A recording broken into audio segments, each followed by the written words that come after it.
రెక్కల నీడనే ఆశ్రయించాను.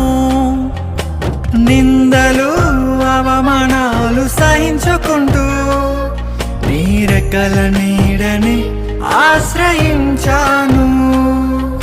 నీ వాగ్దానములను చేతపట్టి నీ వాగ్దానములను చేతపట్టి నీ ముఖముపై దృష్టి ఉంచినానయ్యా.